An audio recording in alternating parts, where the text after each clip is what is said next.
morning, good afternoon, good evening to all my true crimers.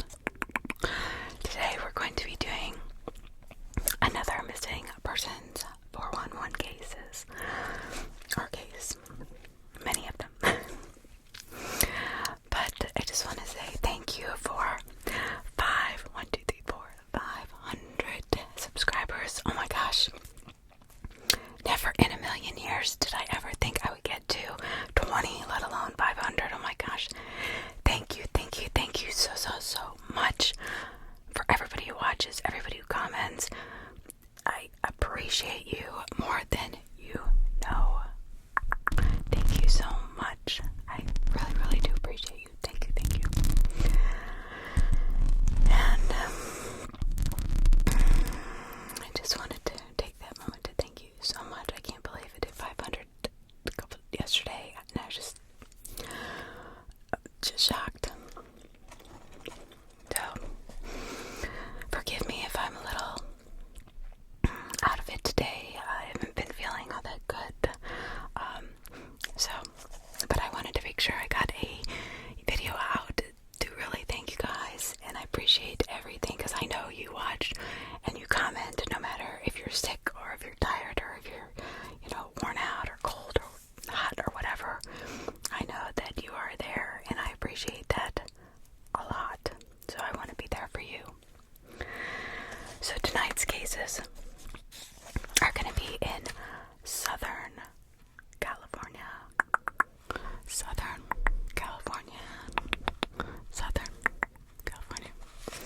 Bring this in a little bit, so I'm a little bit closer. I love these books, by the way. They're very interesting to read. And they put everything together in kind of a interesting way because,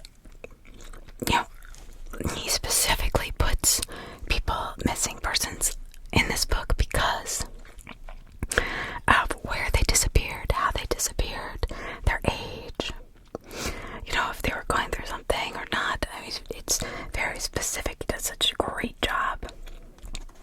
So this is North America and beyond. So he is a very dedicated human being to his passion of figuring out this mystery, because it really is a mystery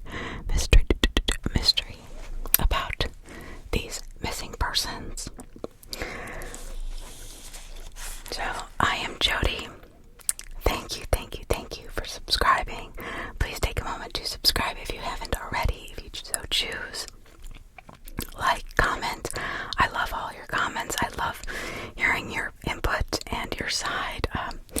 If you have an opinion, that's fantastic. I love it. So Anne Marie Woodruff. It was 6 p.m. for 1953 in Fallon, California. Now she's only 3 years old, okay? And she is southeast, 10 miles southeast of Victorville, and just 1 mile east of the Angeles National Forest.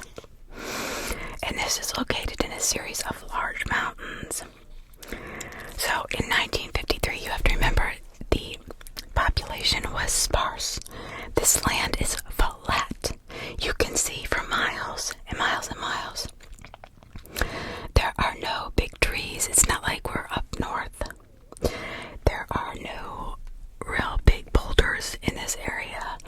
It's really interesting because how these people go disappearing, and there is nothing. I mean, you can see as far as the eye can see. It goes for miles.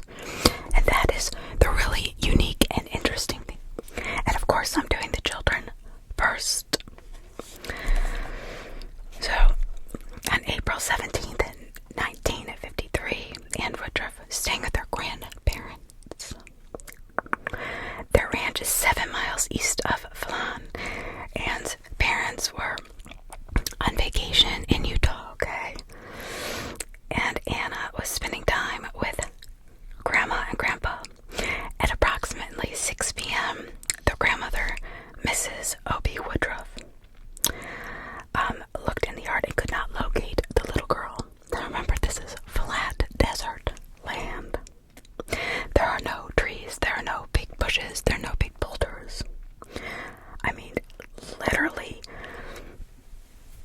this flat land. So where would she go? Where the grandmother was watching her. She just had, ducked out for a second. And, I mean, it is absolutely flat. And back in 1953, there was even fewer buildings. So it wasn't like this is a very industrial, big building area where she could have, hid behind anything. Now, even though it is the desert, it's warmer during the day, but it will drop into the 40s, low 40s at night. And she's only wearing overalls and a light jacket. So Anna was not responding to her grandmother's calls for her at all. She's calling and calling and calling. And this is a real concern. So they start searching within hours. There were 700 people. So she got neighbors to assist in the search as soon called the sheriff. So this woman did not even waste time. She's like, oh my God, this is my kid's child. I can see for miles and I can't find her. Has she been abducted? What happened to her? So she gets all of the neighbors involved. Immediately, the local Air Force Base, 5 planes, helicopters into the sky looking for Anna on a completely flat land. You would think that walk very far. It's not like she was, not minding her for hours and hours and hours, right? So she's only wearing very light clothing.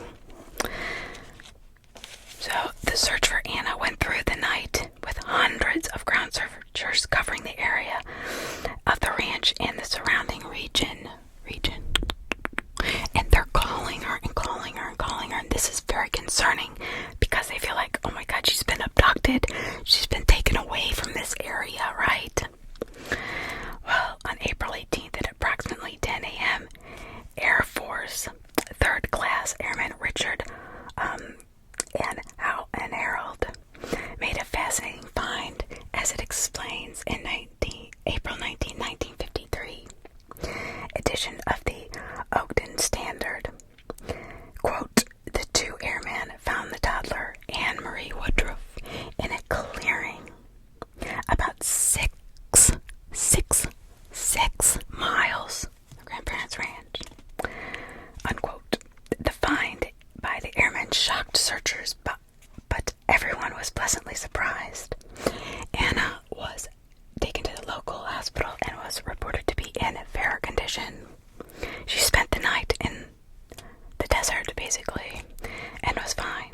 6 miles away. Now, you would think, I just wanted to bring this up, you would think that she'd be able to see the ranch. What would make her walk so far away from the ranch? She had to have heard her grandmother calling her, right? I don't know. There were never any reports of her condition except to say she had suffered bruises, cuts on her body and legs. So she is in this book because of a few key things.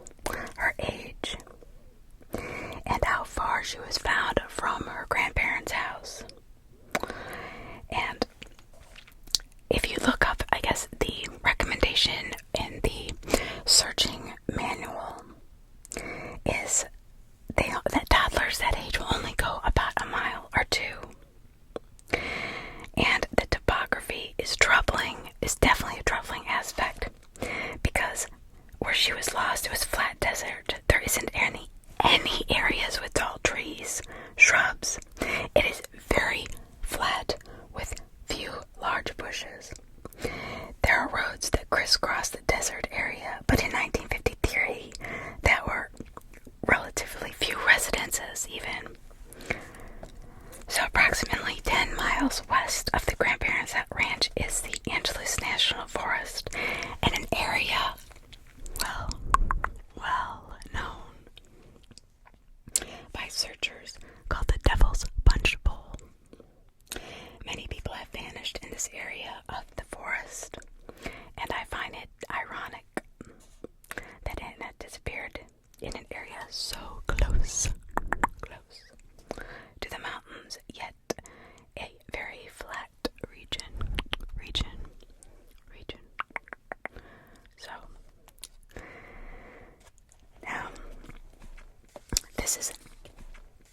this is Kenneth Dale Edwards. Now he is 2 years old. Only 2. This happened in 64 at 2 p.m. in Rosemont, California. So they traveled, Mr. and Mrs. Ronald Edwards traveled with their young son, Kenneth, and his 2 sisters to an area 18 miles west of the Rosemont region, just 5 miles north of the Angeles National Forest, and 5 miles south of another mountain range. The Valley Desert is known as, comes to a V. So just miles west of the family's location. The area has abandoned mines and low, small, rolling hills with scrub brush. But other than that, it's very flat. And there's no big trees like up in, the mountains with the big sequoias and thick pines and underbush. So, this valley gets extremely hot during the summer, but in April it can get extremely cold. So just after lunch they took a hike. They were near the only water source for dozens of miles in any direction. So, the Los Angeles Aqueduct near the West Antelope Station. Somehow, and unexplained in articles, Kenneth disappeared from his parents and his 2 sisters. Some articles stated that 2-year-old Kenneth was chasing a rabbit, but why couldn't the parents keep up with this 2-year-old chasing a rabbit? And if you have a 2-year-old, they can run off. So the Kern County. So the family had to leave the boy where he was chasing the rabbit to call for assistance, right?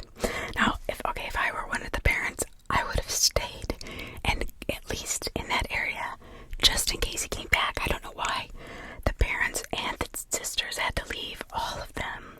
The Kern County Sheriff immediately called for additional assistance from the National Guard. And this is what I mean when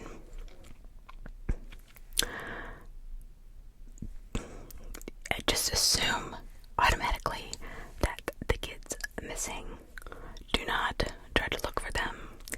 Get help immediately, because within hour, they had highway patrols, volunteers, 600 searchers in the desert looking for the boy.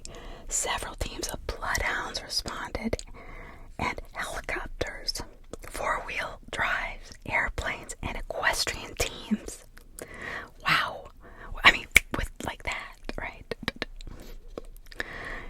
It stated that it is the Kern County largest search in history. That's crazy. And they could not find this 2-year-old. I mean, where does this 2-year-old? So, the radius originally, because he's only 2, right?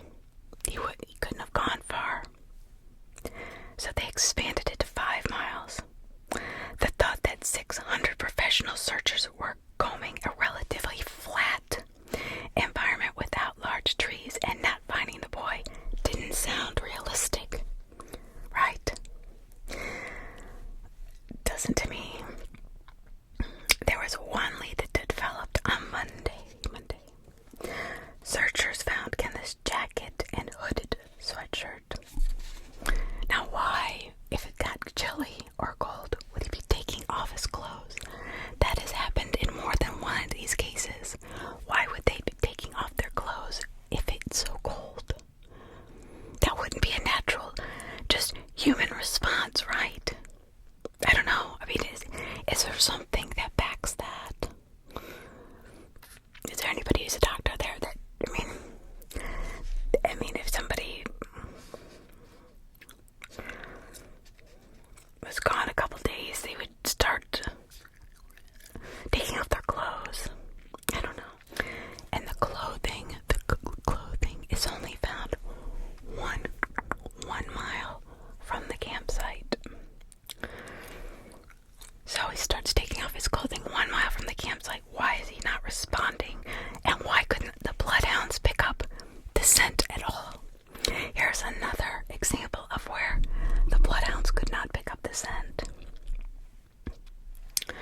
in American Indian trackers in to locate them because of their great skills in tracking and the loose dirt, wind, and dry environment.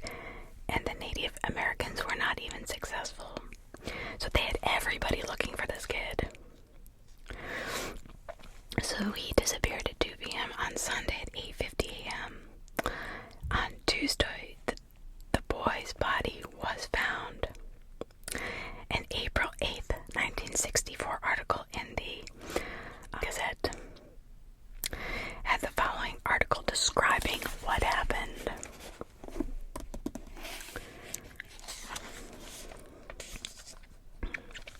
And this is what searchers found of this little boy, this 2-year-old boy.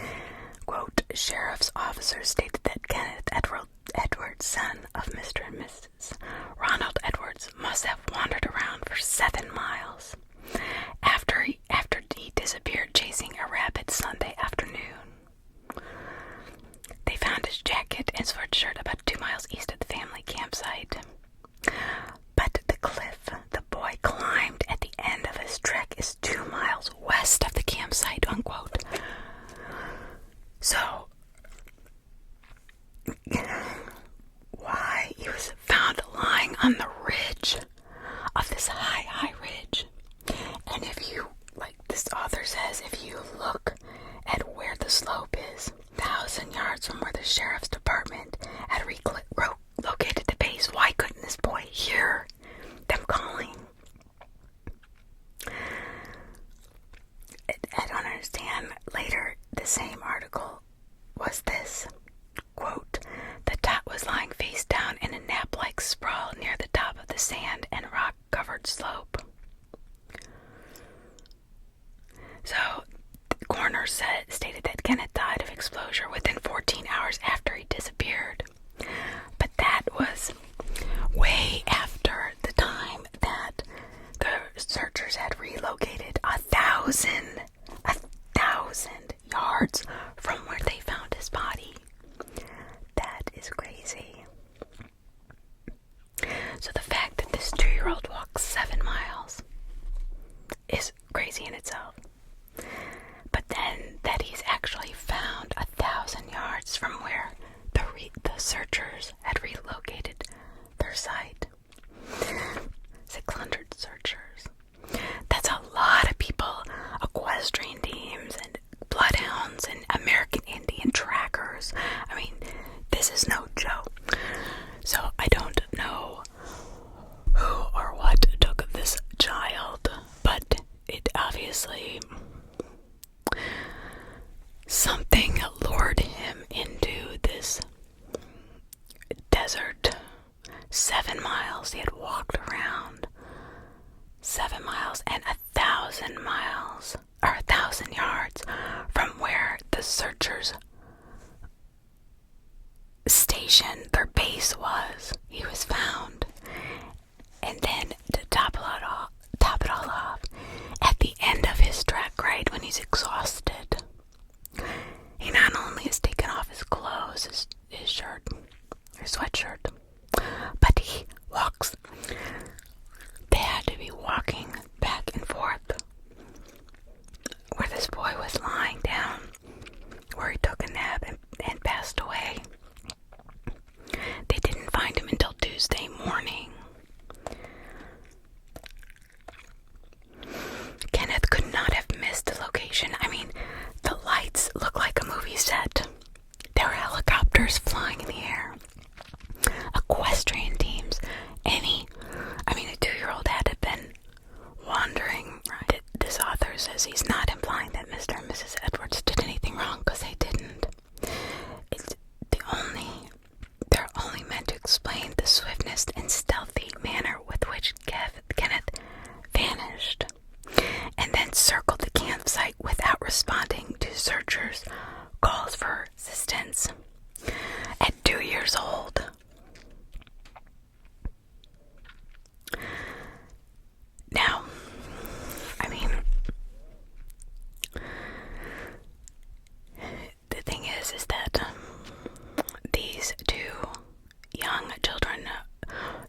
there's a 9-year-old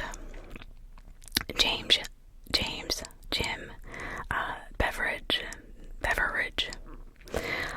This is in 1981, Mount Palomar, California. Palomar. I think I'm saying that right.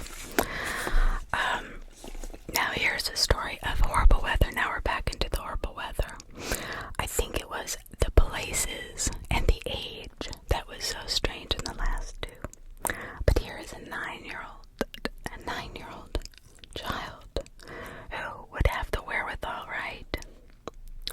Except for the weather. So, this is a very, very rugged area with the summit of Palomar being being 6,140 feet. So that's pretty high. So that's where the summit of Palomar being 6,140 feet.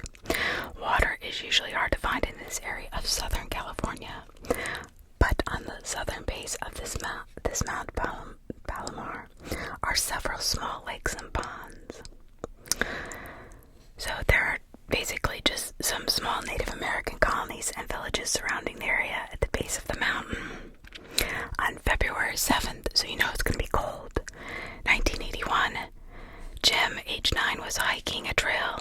Now he is with his brothers, Rob, age 17, and Jeff, age 7. Jim was at the back of the group and somehow disappeared from the other two.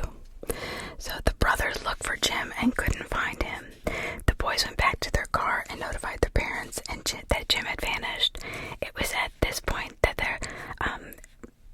the parents had called for assistance. The weather at the time Jim disappeared was cool but not horrible. He was last seen wearing a down coat, tennis shoes, and long pants. So he would, with a down coat, he would have been able to survive a little bit. However,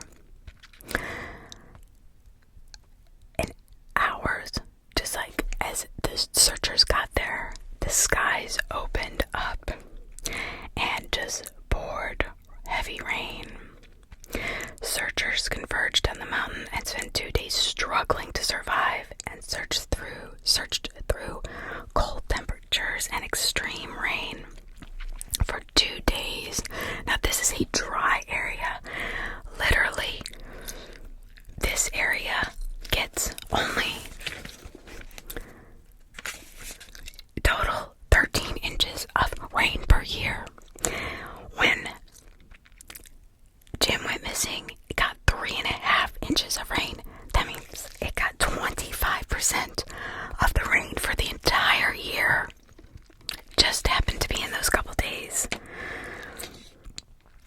Jim disappeared on a Sunday. On Tuesday, the Ironwood Daily Globe ran an article about the search. Quote, the searchers braving heavy rains Monday discovered some tracks left by James, but by nightfall the child had not been found. So even on Tuesday, the mountain is 100 miles southeast of Los Angeles. And like I said, it got 3.5 inches of rain, 25% of the entire annual rainfall. It is a horrible coincidence. So on Tuesday, searchers found Jim's down coat and one of his tennis shoes again, finding a piece of clothing and a tennis shoe.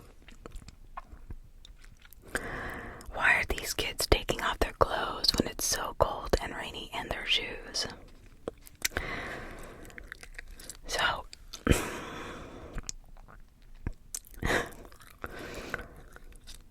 which his shoes and his jacket were found 3 miles from the family car. Only 3 miles. Now he's 9. He's not 2 or 3, so he's 9 years old. Why would he get so lost? I mean, other than the rain, yes. But you would think he would hear all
person could have been a suspect, or, I mean, they don't really say that, but I don't know. There's just many oddities in this story. His godfather, a retired police officer, also disappeared during the search. After 5 days, he was found barely alive, wet and hungry. So this ex-police officer disappeared looking for this boy. He didn't have his shoes on. Why are these kids taking off their shoes? He was found on a near vertical slope in an elevation higher than where he had disappeared, and he was near the summit. He was missing clothing, even though he had vanished in horrific weather. Why, again, are these kids taking off their clothes when it is such horrible weather? The coroner again said he died of exposure.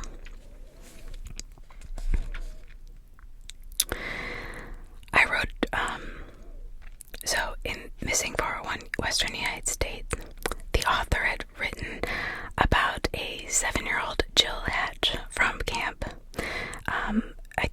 near Santa Barbara, California. Jill went missing near a creek where her dad was fishing. She was eventually found under extreme similar condition as Jim, up a steep mountain again, in horrific weather, not wearing needed clothing and losing her life to exposure. So she did lose her life to exposure, but again she was found up a steep hill. And missing clothing. I found that very strange. I don't know, do you find that strange? Because I really do.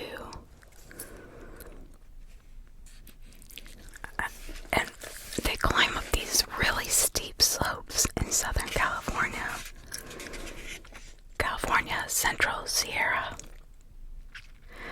Larry Lewis, signed 1940 at 10 a.m. in Calaveras County, California. So Mr. and Mrs. Harold Lewis had traveled from their home in Lodi to take their 4 children to the Sherman Campground in Calaveras County, California. The family had planned this fishing trip. They were going to go trout fishing, right? And the kids were having a great time. And the dad said, go ahead, everybody go back to the campground. I'm going to catch up with you. So he was behind the kids. All the kids were there, even the younger kids.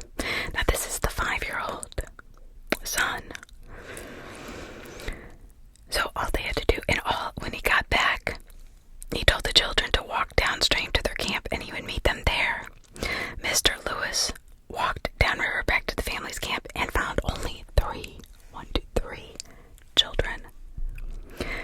Larry was missing. A search was made at the surrounding campground and river area, but he could not be located. The United States Forest Service and Calaveras County Sheriff's Office were notified and started to search immediately. By early afternoon on June 9th, there were over 100 searchers looking for Larry Lewis. Now this is in 1940, so 100 is a lot. I mean, that's there wouldn't be that many people around in that area. The sheriff, Joe Zwing, managed the search for Larry and found nothing of the young boy by the end of the first night of searching. So the following morning, the sheriff put more searchers on the line and worked through the day, utilizing help from almost every community in the area. At 4 p.m. on June 10th, searchers made a startling discovery. The boy climbs straight up this mountain from the riverbed away from his family. Straight up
So why would they get themselves scratched up? It's almost like they're being pulled into this thicket by something or someone. He said it just does not make sense, and it doesn't really, because it replicates itself time after time, that these kids are found under a bush in a thicket, scratched up, or somewhere that would be potentially harmful, that would be painful to get in. Wouldn't you look for a softer place? I don't know. I mean, I'm not a 5-year-old anymore, but I don't get this. And this is Clarence Murphy Jr. He's 4 years old. Only 4.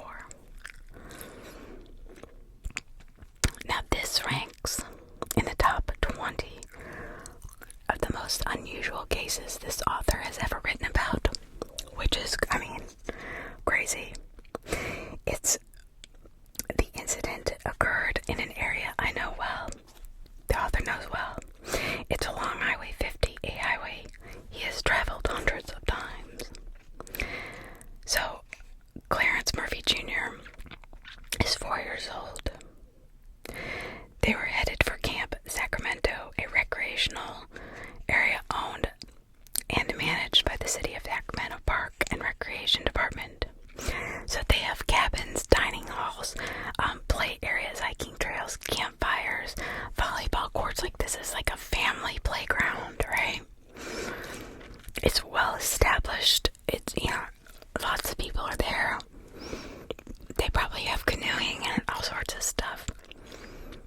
It sits right on the South Fork of American River, just east of the Twin Bridges. So the camp also sits south of the Desolation Wilderness area, in hundreds of small lakes and creeks at elevation of 6,100 feet. So the Murphys arrive at the camp on Sunday, July 13th. On Monday morning, Clarence and his mother, Carrie, went to the playground, and Clarence was playing in the sand. Carrie had to do the family's laundry. She gave Clarence directions to stay in the sand, and she'd be back in just a couple minutes. Carrie arrived back within a few minutes, and she couldn't find Clarence. Mrs. Murphy immediately asked for camp assistance, and within a short period of time, the entire counseling staff was looking for the 4-year-old boy. So within minutes. Now this is a case where she was like, my kid's missing, help me find him. And again, another case of strange weather. All these people are looking. After an hour, they decide to call the sheriff, and he had summoned further assistance from the California Highway Patrol and the United States Forest Service. The problem is that all of a sudden, the skies just opened up, and a major storm hit the Summit, Strawberry, and Twin Bridge area. The water surrounding creeks and rivers rose, and the temperature dropped fast. So the searchers are continuing nonstop through all of this rain and stuff for three days. There are reports that a woman saw the young boy off Highway 50, but this was never confirmed. Bloodhounds tracked Clarence scent to the banks of the American River and to an adjacent roadway, but this neither led to anything. So that's where it just... So was he picked up? I don't know. There was a small pond on the camp's property, and that was searched no less than 5 times. Nothing found. The concern Clarence was clearly expressed in July 17th article in the Oakland Tribune. And the concern was truly that he had been picked up by a motorist or kidnapped. The searchers had no leads, and they were basing their beliefs on hope.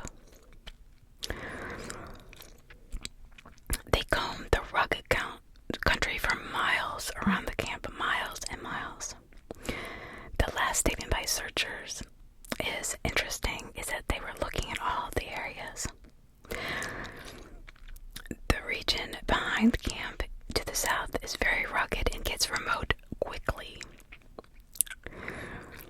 There were just no roads behind the camp for many miles and just open and wild forests.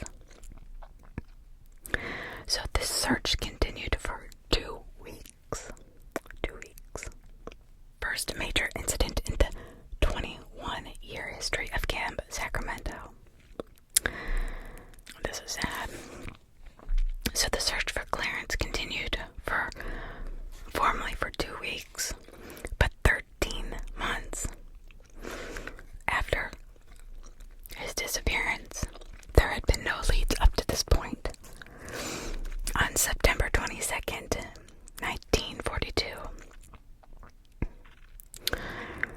deer hunter had just killed his first deer of the season and was riding on his horse, carrying his buck when he saw a small white shoe on the ground. Again, just a shoe. He dismounted, picked it up, and he knew of the search, and he knew of the disappearance. Larson led the group to an area 2 miles south and 2,000 feet up in elevation. Again, higher than where he was, and his shoes are off again, taking off their clothes when it's pouring rain.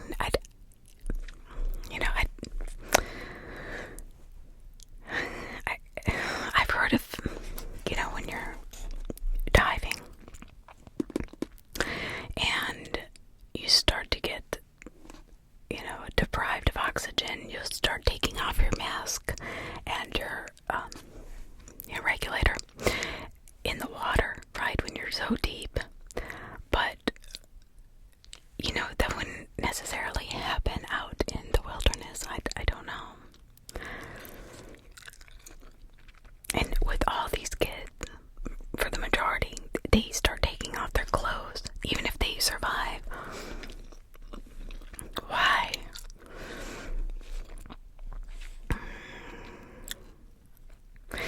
So, Mr. Larson takes them to the area the shoe was found.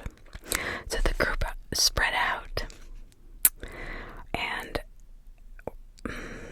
started to search. The team eventually found a location away from the shoe where they located a small, scattered bone fragments and very small remnants of clothing.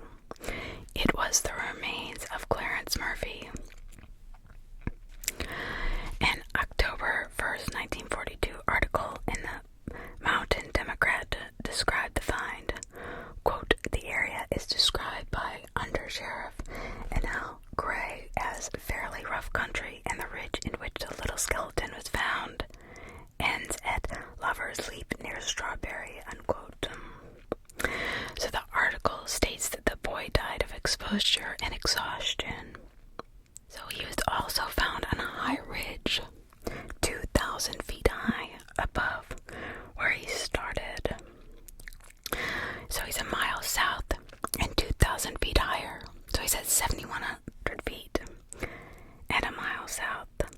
But what would make him leave the sandbox and start wandering? And if this was a fairly populated area like our camp, why wouldn't somebody have seen this child just walking off? And he was only a mile away from them. This had to have been where they were looking, but he was never found. And unfortunately, he was not, definitely identified by either of the child's parents, because, it was just bones at this point. And it was so rugged. It is straight up and down. So it would be hard for you and I, or even an advanced searcher, to ascend, let alone this tiny 4-year-old child.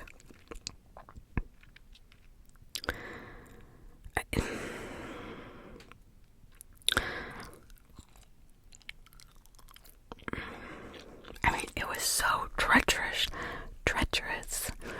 and there were drop-offs of granite.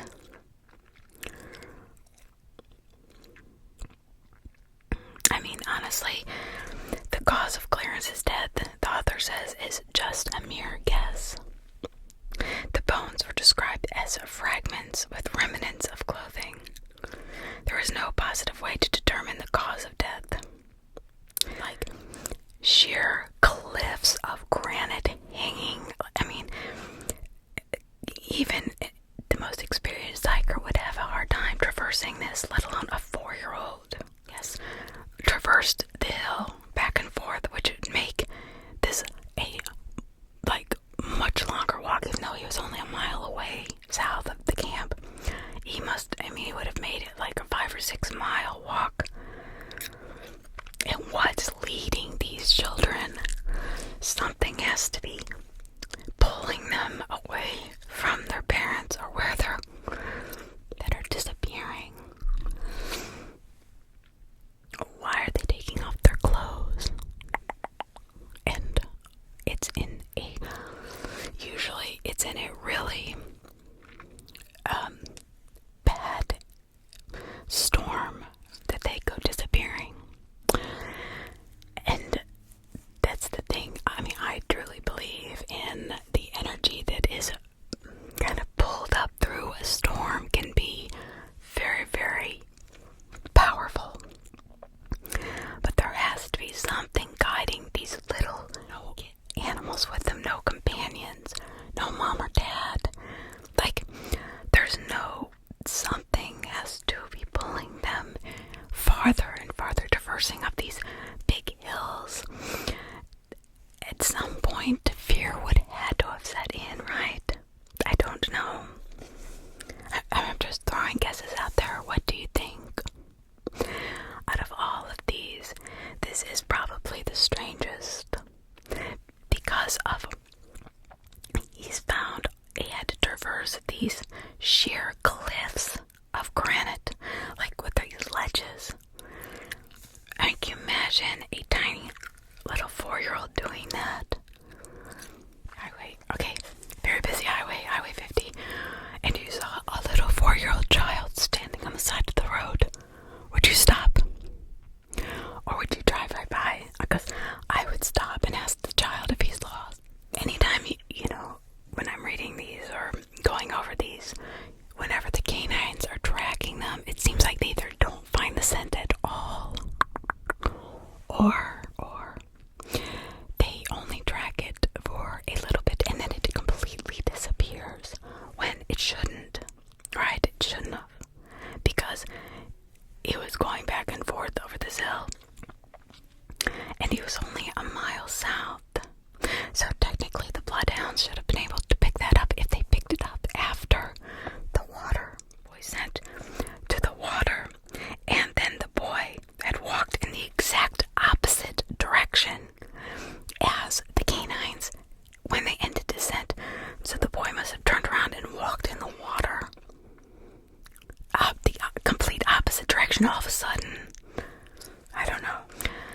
I appreciate all of you so